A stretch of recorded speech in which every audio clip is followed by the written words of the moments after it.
Togashi ne fait rien par hasard, et s'il a construit la relation entre Gon et Killua avec autant de nuances, de non-dits, de symbolisme et de tension émotionnelle, c'est parce qu'il a un message profond à faire passer. Il ne s'agit pas seulement de raconter une aventure shonen, il veut faire réfléchir le lecteur, bousculer les normes et dire quelque chose de fondamental sur l'amour, l'identité et les liens humains. Dans la majorité des shonen, l'amitié masculine est virile, bruyante, compétitive. Les garçons ne montrent pas leurs émotions, ne pleurent pas, ne se soutiennent pas de façon intime. Ils avancent seuls ou en rivaux. Mais Gon et Killua ne sont ni des rivaux, ni des stéréotypes de mecs forts. Ils se protègent, ils s'admirent, ils pleurent l'un pour l'autre. Ils incarnent une masculinité douce, vulnérable, émotionnelle. Togashi veut montrer que cette forme de lien n'est pas moins forte, au contraire, elle est révolutionnaire. Et s'il ne met pas directement le mot romance, c'est parce que ce n'est pas à la société d'imposer des étiquettes. Ce qui compte, c'est ce qu'ils vivent. Et ce qu'ils vivent, c'est de l'amour. Togashi montre que l'amour peut naître entre deux garçons, sans qu'il soit expliqué, sexualisé ou stéréotypé. Killua aime Gon,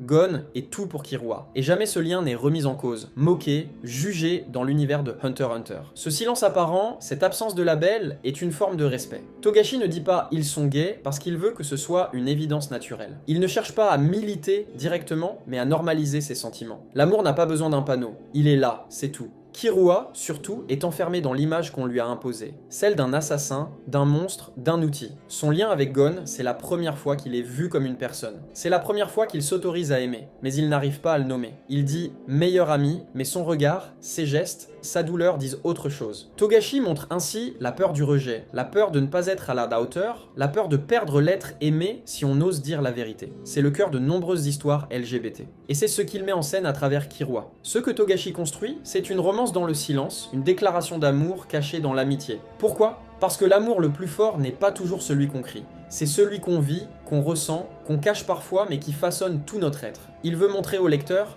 regardez, pas besoin de baiser, pas besoin de mots. C'est ça, l'amour. Et c'est le plus grand coup de génie narratif. Créer la plus belle histoire d'amour de son œuvre, sans jamais avoir besoin de l'écrire noir sur blanc. Parce qu'elle est trop sincère, trop vraie, trop pure pour être réduite à une étiquette. Le but de Togashi, ce n'est pas juste de faire un couple gay, c'est de raconter l'histoire d'un amour qui transcende les mots, les genres, les normes sociales, c'est de montrer qu'aimer profondément, sincèrement, c'est ce qu'il y a de plus humain même, et surtout, quand on ne sait pas encore le dire. C'est pour ça que la relation entre Gon et Killua touche autant de gens, parce qu'elle parle de ce que nous avons tous connu. Aimer quelqu'un sans savoir si on a le droit de le dire. Et Togashi, en maître du sous-texte, nous murmure « il s'aime, et c'est ce qui compte ».